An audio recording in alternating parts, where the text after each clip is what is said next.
Welcome, Negronis with Nord, episode 55. We're doing it old school today.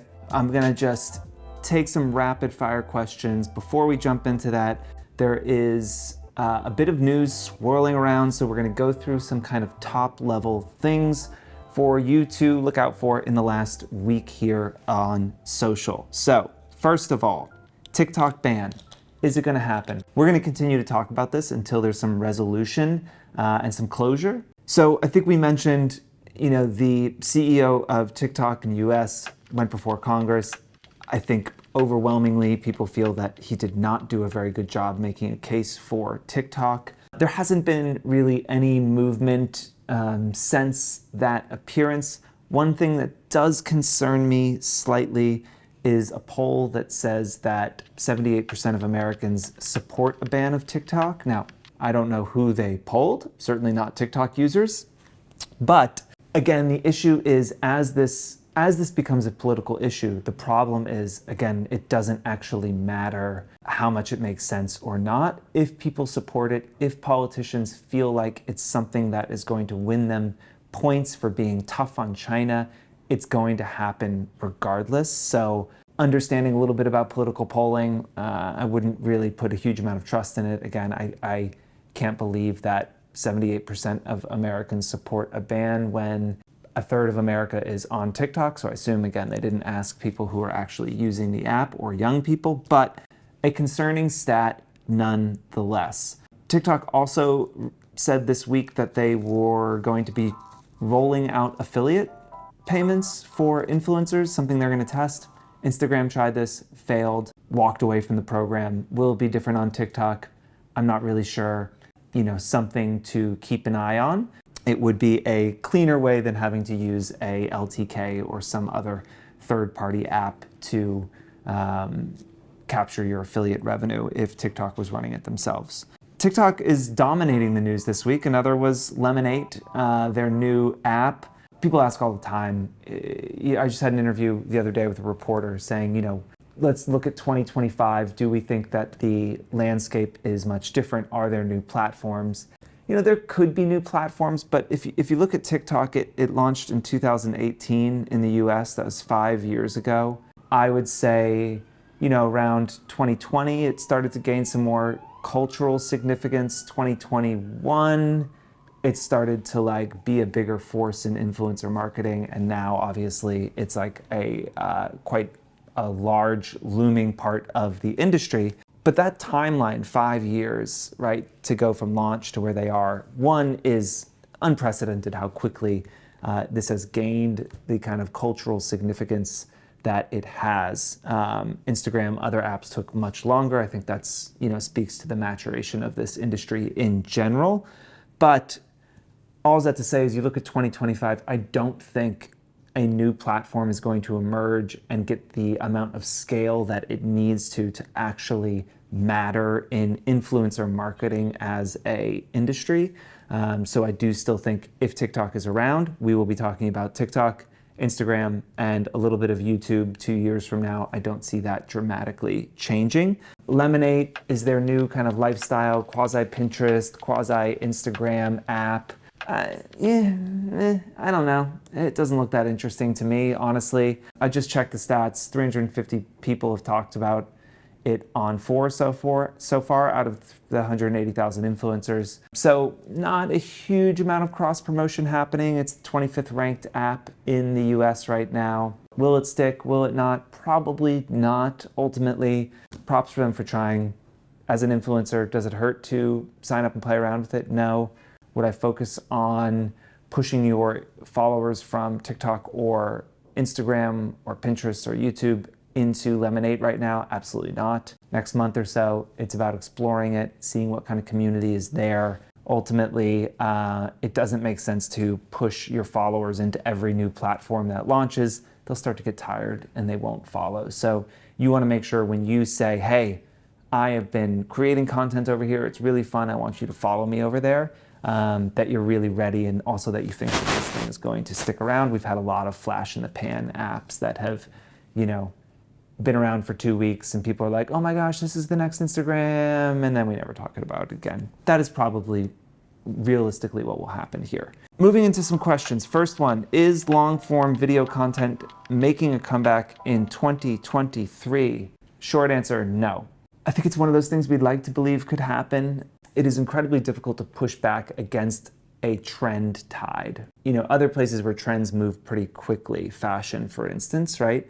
These cycles are still pretty long, right? We're in a multi-year retro 90s kind of cycle in fashion right now that is still ongoing. And so while other people may have stepped away from that, and while, you know, we might be seeing the kind of end of that trend happening, it's going to be years more probably until, you know, the Zaras of the world have moved on completely from these things. Social is similar. Everything in the industry is telling us short form video content is where the world is going. To push back against that, hundreds of millions, billions of people to change their consumption habits quickly is really hard. Getting them to do that with something old, something familiar, is almost impossible. When a TikTok comes out, or when Vine came out, right? And it's like, oh wow, this is totally new. And it's this totally new like set of constraints for creators and people to make interesting, engaging shit. And when I open it, it all feels so fresh because the actual format is new and is different and it's something I hadn't seen before, right? We have all watched a lot of long form video. I am old enough to remember the 15-minute makeup tutorials that are now a minute long TikTok. People that do long form video will continue to be able to be successful in doing that. I think to think that people will all of a sudden go back to consuming a type of media that they used to like, that they have moved on from, is as unlikely as, you know, the people who spend all day on Twitter, you know, deciding to subscribe to the New York Times and the Wall Street Journal and just reading papers every day. It's just not going to happen. The world has moved on. So generally, no, I do not think it's going to make a comeback. Question 2, is advertiser brand spend declining or improving this quarter? No way to sugarcoat it. It is declining. This is a difficult quarter.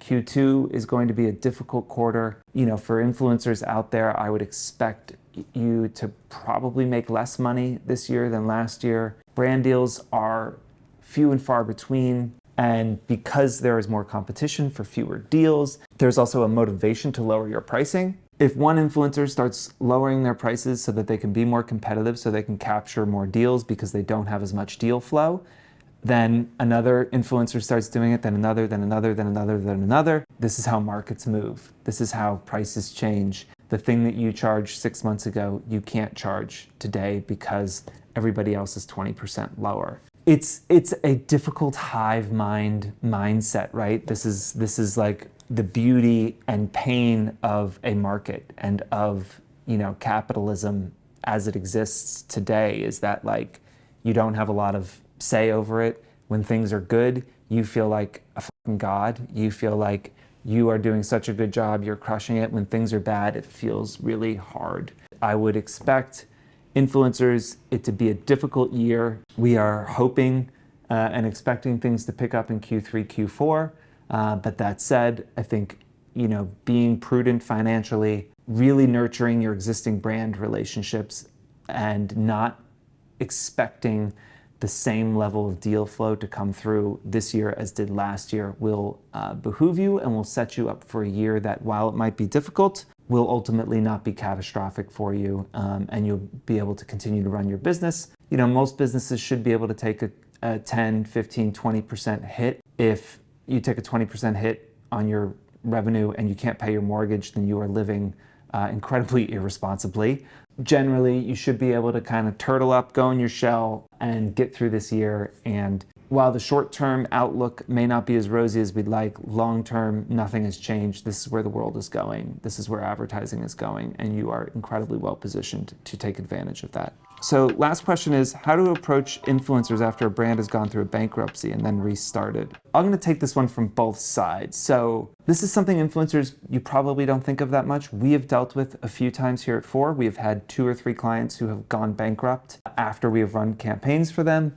for the very TLDR, bankruptcy law in America allows a business to say, look, we're insolvent, we can't pay these bills, we have too much debt, we're declaring bankruptcy, and all of the debt that they have, potentially including the payment that they owe you, influencer, goes to bankruptcy court, and then all of the plaintiffs, which would be like us, you potentially have to go to court and you have to say your piece to try and advocate for, why you should be getting some of or all of this payment. Now, you don't actually, I think, have to go to court. Often they will say, okay, this is the percentage that people are going, and you might get 30, 40, 50, 70% on the dollar. The brand gets to kind of restart and go back out, and their debts are cleaned and they can operate again. It's a wild law, generally, sometimes abused. Business bankruptcies were the highest in Q1 since they've been since 2011. 111 businesses declared bankruptcy in Q1 of this year.